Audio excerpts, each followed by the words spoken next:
إن الحمد لله نحمده ونستعينه ونستغفره ونعوذ بالله من شرور أنفسنا ومن سيئات أعمالنا من يهده الله فلا مضل له ومن يضلل فلا هادي له وأشهد أن لا إله إلا الله وحده لا شريك له وأشهد أن محمدا عبده ورسوله أما بعد أعوذ بالله من الشيطان الرجيم بسم الله الرحمن الرحيم ومن أحسن قولا ممن دعا إلى الله وعمل صالحا وقال إنني من المسلمين ولا تستوي الحسنة ولا السيئة ادفع بالتي هي أحسن فإذا الذي بينك وبينه عداوة كأنه ولي حميم وما يلقاها إلا الذين صبروا وما يلقاها إلا ذو حظ عظيم۔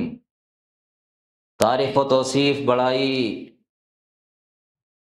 حمد و ثنا سب کا مستحق اللہ رب العالمین کی ذات ہے، جس نے ہمیں اور آپ کو پیدا کیا ہے، اور بے شمار درود و سلام نازل ہوں تمام انبیاء کرام پر، خصوصاً اللہ کے آخری نبی حضرت محمد مصطفیٰ صلی اللہ علیہ وسلم پر۔ میرے بھائیوں، میں نے آپ کے سامنے حامیم سجدہ کی آیت نمبر 33، 34، 35 تلاوت کی ہے۔ اللہ رب العالمین فرماتا ہے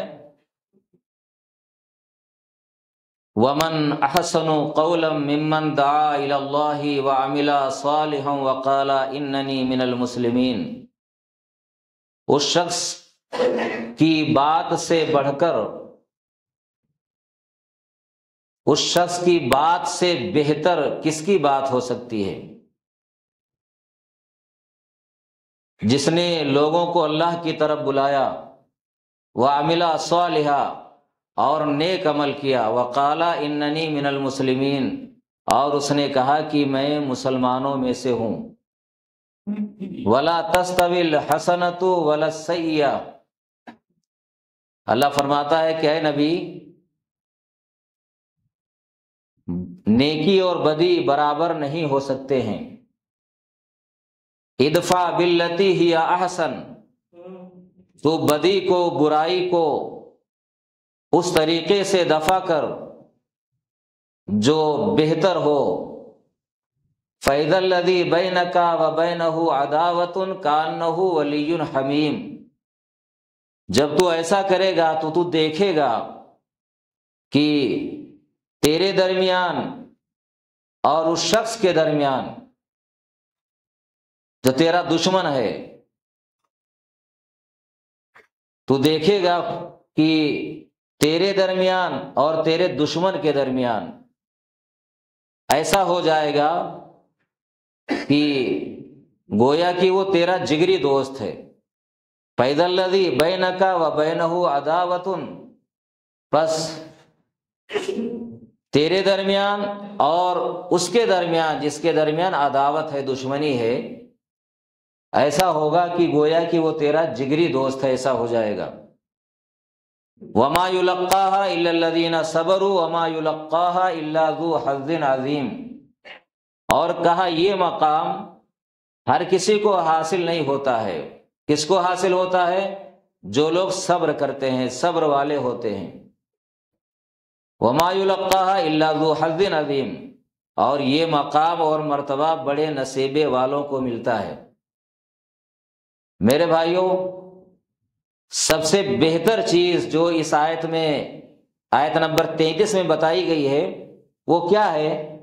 لوگوں کو اللہ کی طرف بلانا۔ سب سے بہتر چیز، سب سے بہتر بات اگر کوئی ہے تو وہ یہ ہے کہ لوگوں کو اللہ کی طرف بلایا جائے۔ وَعَمِلَ صَالِحًا، اور آدمی نیک کام کرے، اور کیا کہے کہ میں مسلمانوں میں سے ہوں۔ آپ فرماتے ہیں کہ تمہارے ساتھ کوئی برائی کرے تو اس کو برائی سے دفع نہ کرو، اس کو ایسے طریقے سے دفع کرو کہ جو اس سے بہتر ہو۔ تو اس کا نتیجہ کیا ہوگا؟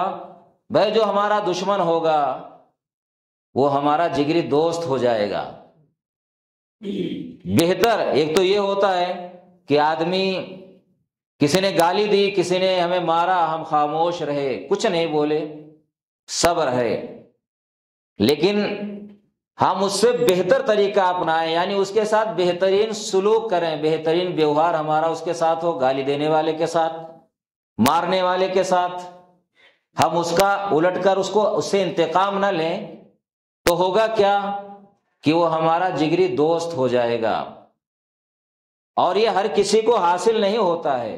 لقمان علیہ السلام نے اپنے بیٹے کو بھی نصیحت کی تھی، تو کہا تھا کہ بیٹے نماز قائم کر، زکوٰۃ دے، بھلائی کا حکم دے، برائی سے روک، وَاصْبِرْ عَلَىٰ مَا أَصَابَكَ إِنَّ ذَلِكَ مِنْ عَزْمِ الْأُمُورِ، اور اس پر جو مصیبت آئے، پریشانی آئے تو صبر کر، یہ کیا بڑے بلند ہمتی والے کاموں میں سے ہے، یعنی ہر آدمی کے بس کی بات نہیں ہے کہ اس کے ساتھ برائی کی جائے تو وہ صبر کر لے۔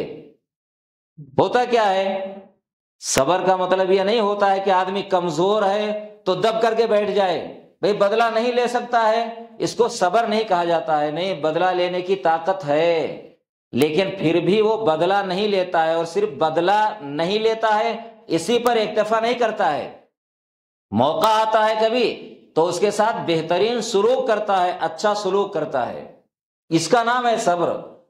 آدمی کمزور ہے تو ظاہر سی بات ہے صبر ہی کرے گا، بدلہ نہیں لے سکتا ہے، الٹ کر جواب نہیں دے سکتا ہے، اس کا نام صبر نہیں ہے۔ صبر اس کا نام ہے کہ آدمی بدلہ لے سکتا ہے، موقع اس کو مل رہا ہے، کبھی فوراً نہیں تو بعد میں بدلہ لینے کا، لیکن وہ صبر سے کام لیتا ہے۔ اور یہی نہیں، بھئی موقع ملا کوئی سلوک کرنے کا، کوئی کام ہے اس کا، تو یہ نہیں کہ بیٹا آج کام پڑا ہے اب بتاؤں گا، نہیں، اس کا کام اس کے کام آتا ہے، اور اس کے ہاتھ میں کچھ ہوتا ہے تو اس کا تعاون کرتا ہے، اس کا نام صبر ہے۔ اللہ کے نبی صلی اللہ علیہ وسلم کی پوری زندگی ہمارے لیے اسوہ ہے۔ نبی نے کیا کہا، اللہ رب العالمین نے کیا کہا قرآن میں، لَقَدْ كَانَ لَكُمْ فِي رَسُولِ اللَّهِ أُسْوَةٌ حَسَنَةٌ، کہ تمہارے لیے رسول کی زندگی بہترین نمونہ ہے، ہمارے نبی کی پوری زندگی۔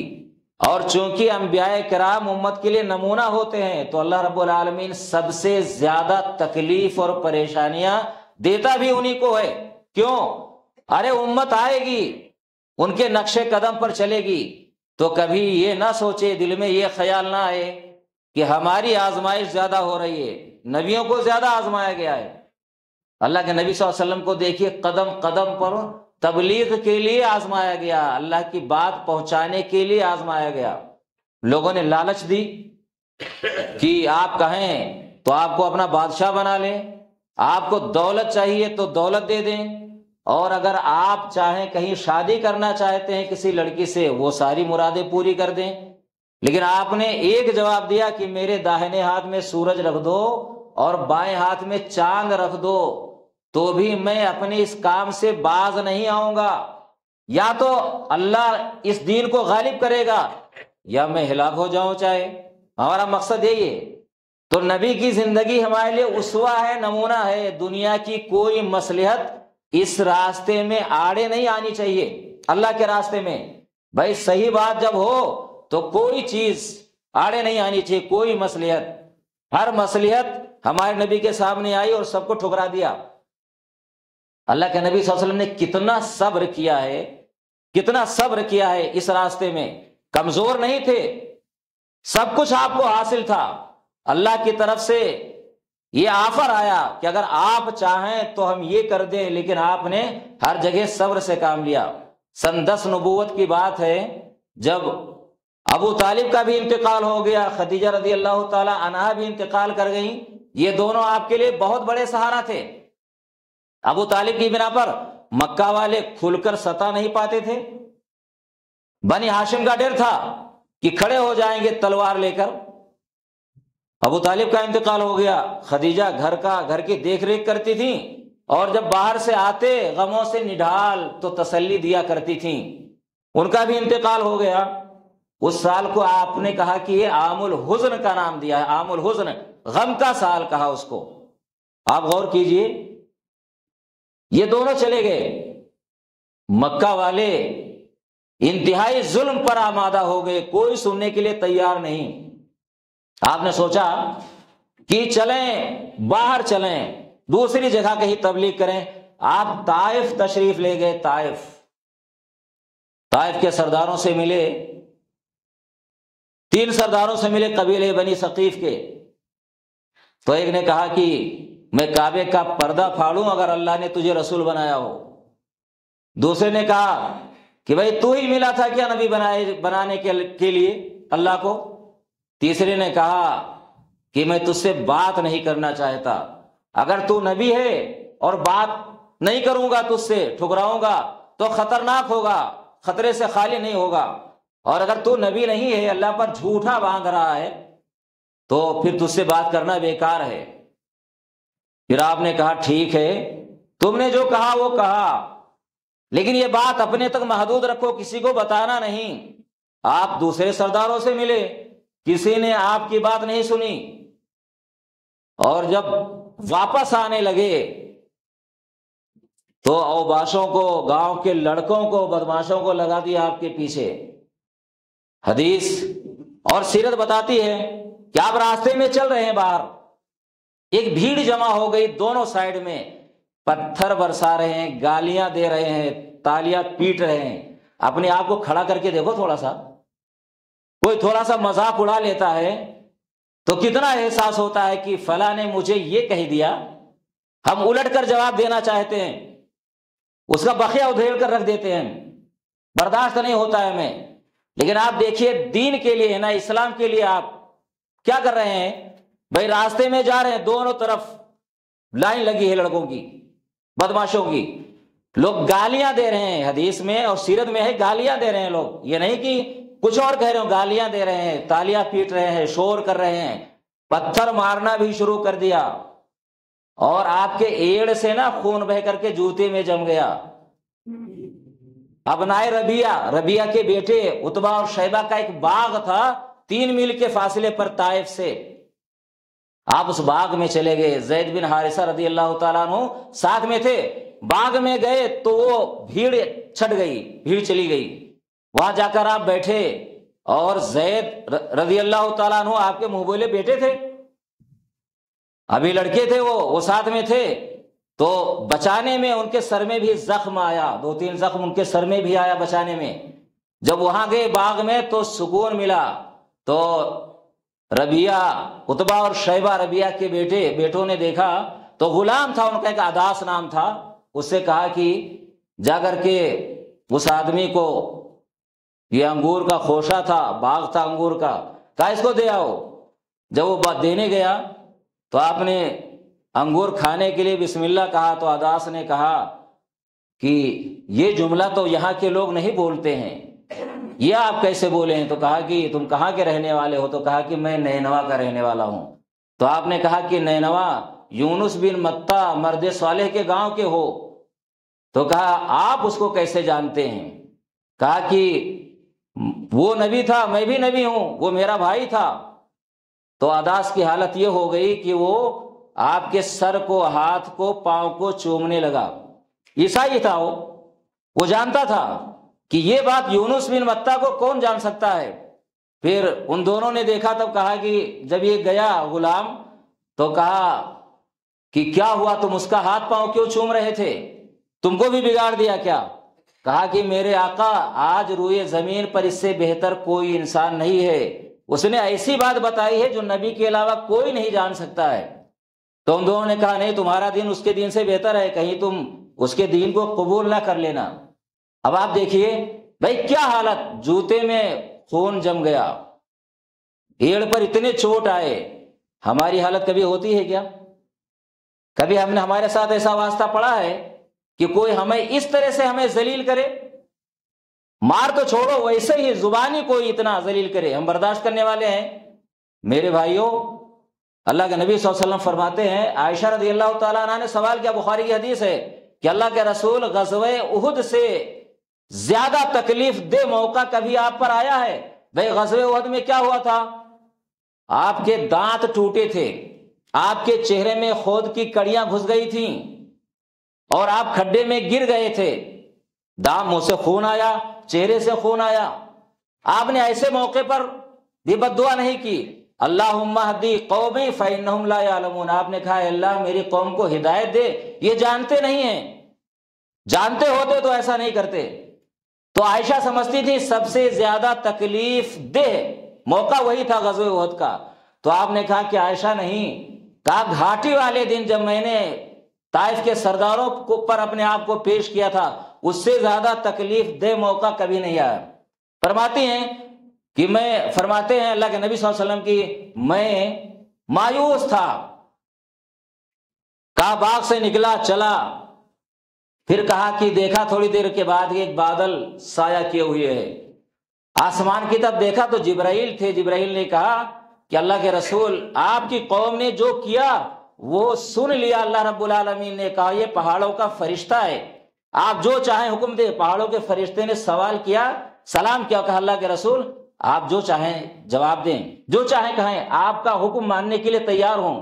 کہا کہ اگر آپ چاہیں تو طائف والوں کو دو پہاڑوں کے بیچ میں پیس دیں، پہاڑی تھی، پہاڑ تھے، کہا پیس دیں۔ تو آپ نے کہا کہ نہیں، مجھے امید ہے کہ ان کی اولاد سے، ان کی پشت سے اللہ رب العالمین ایسی نسل پیدا کرے گا جو ایک اللہ کی عبادت کرے گی اور اس کے ساتھ کسی کو شریک نہیں کرے گی۔ عبادت صرف عبادت نہیں کرے گی، دیکھیے شریک نہیں کرے گی۔ اسلام دنیا میں کس لیے آیا ہے؟ کہ اللہ کی عبادت کی جائے، اس کے ساتھ کسی کو شریک نہ کیا جائے۔ پھر وہ فرشتہ چلا گیا۔ آپ غور کیجئے بھئی کیا حالت تھی، کس لیے اتنی تکلیف اٹھائی آپ نے؟ میرے بھائیوں آج ہماری کیا حالت ہے؟ ہمارا کوئی بھائی اگر دین کی بات پہنچائے، کچھ ہو جائے اس کے ساتھ تو کیا ہے؟ اگر اس کو کوئی ستاتا ہے، مارتا ہے، گالیاں دیتا ہے تو کیا ہے؟ دین کے لیے ہے نا۔ اس سے بہتر انسان کون ہو سکتا ہے؟ ہمارے نبی صبر نہیں کرتے، اللہ نے اختیار دیا نا، فرشتہ آیا کہا آپ جو چاہیں، لیکن آپ ان کے لیے نہیں، ان کی نسلوں کے لیے۔ ارے یہ مسلمان نہیں ہوتے تو کیا ہوا؟ ان کی اولاد ہوگی مسلمان، اولاد مستقبل کے لیے۔ یہ نہیں ہوتے ہیں کوئی بات نہیں، ان کی اولاد ہوگی، اور مجھے امید ہے اور بعد میں سارے لوگ مسلمان ہوئے۔ میرے بھائیوں یہ دین کا کام اتنا آسان نہیں ہے۔ ہم اپنے گھر میں تبلیغ نہیں کر پاتے ہیں، اپنے آپ کو سدھار نہیں پاتے ہیں۔ اللہ کے نبی صلی اللہ علیہ وسلم کے واقعات، یہ خدیجہ رضی اللہ تعالی عنہا جیسی شخصیت تھی کہ جتنی پریشانیاں شروع میں آئیں، بعد میں وہ پریشانیاں نہیں آئیں۔ اسی لیے عورتوں کا درجہ بھی دین میں کم نہیں ہے۔ دیکھیے خدیجہ رضی اللہ تعالی عنہا ہے جنہوں نے اپنا سب کچھ ہمارے نبی پر قربان کر دیا۔ بھائی مالدار خاتون تھی، آپ سے شادی کی، آپ کے اخلاق کو دیکھ کر شادی کی تھی۔ شادی کرنے کا خیال نہیں تھا۔ ان کے 2 شوہر پہلے فوت ہو چکے تھے۔ مالدار عورت تھی مکہ کی، اور بڑی شریف اور مانی ہوئی عورت تھی، بڑی عزت دار عورت تھی۔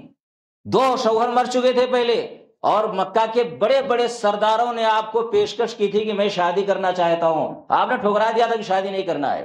لیکن جب ہمارے نبی کو بھیجا کہا تجارت کے لیے، کہا کہ محمد آپ کے بارے میں سنا کہ بڑے اچھے انسان ہیں، بڑے اچھے جوان ہیں، تو آپ کو بھیجا کہ بھائی میرا مال لے کر جاؤ تجارت کے لیے، میں دوسروں کو جو نفع دیتی ہوں اس سے زیادہ آپ کو دوں گی۔ اپنے غلام میسرہ کو کر دیا ساتھ میں، گئے تجارت کے لیے، بڑا اللہ نے نفع دیا اس میں، اور غلام آ کر کے بڑی تعریف کیا کہ ایسا انسان تو میں نے دیکھا نہیں، ایسے ہیں اور ایسے ہیں، آپ کے اخلاق کی تعریف کی۔ تو آپ کے دل میں شوق پیدا ہوا کہ اس جوان سے شادی کروں۔ خدیجہ رضی اللہ تعالیٰ عنہ نے آپ کو پیغام دیا اپنی سہیلی کے ساتھ، آپ نے اپنے چچاؤں سے مشورہ کیا اور شادی کر لی۔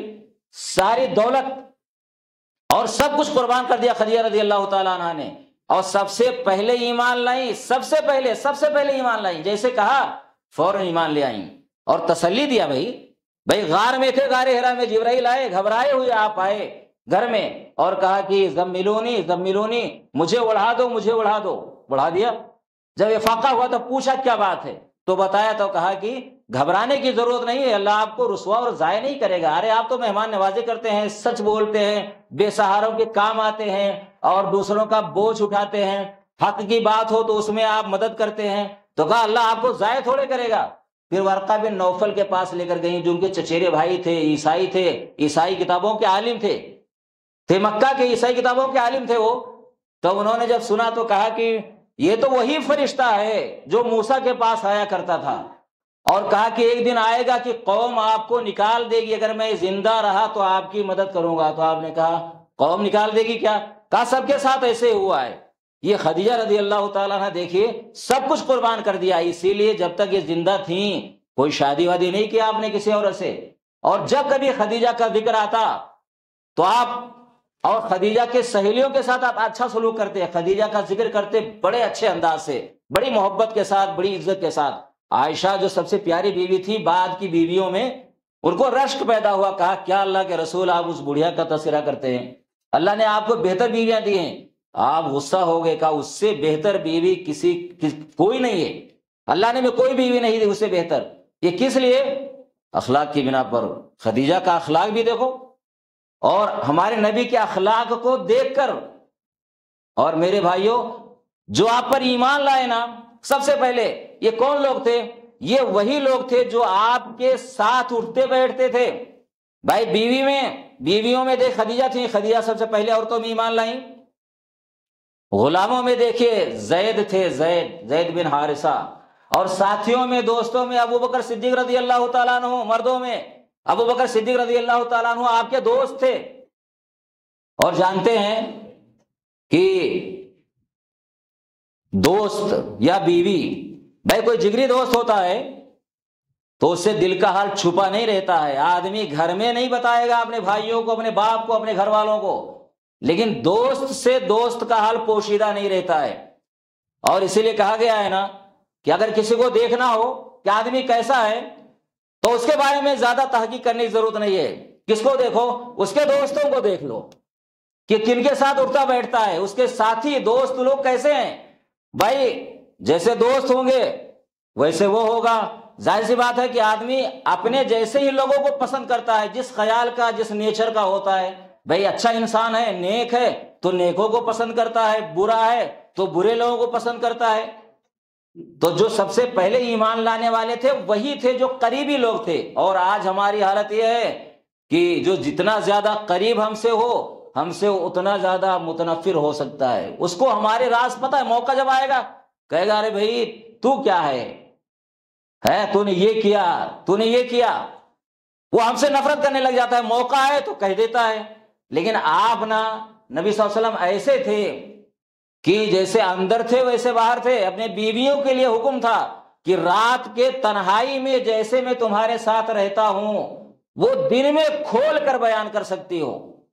آج کوئی کہہ سکتا ہے کہ اپنے گھر والوں کو یا اپنی بیویوں کو، گھر میں بیوی کو، کہ میرے بارے میں سب بیان کر دے تو؟ ارے بیوی تو سب جانتی ہے گھر میں کیسے رہتا ہے، کتنی نمازیں پڑھتا ہے، کتنا تہجد گزار ہے، کتنا نیک ہے، اس کا ویوہار گھر والوں کے ساتھ کتنا ہے، کوئی نہیں کہہ سکتا ہے۔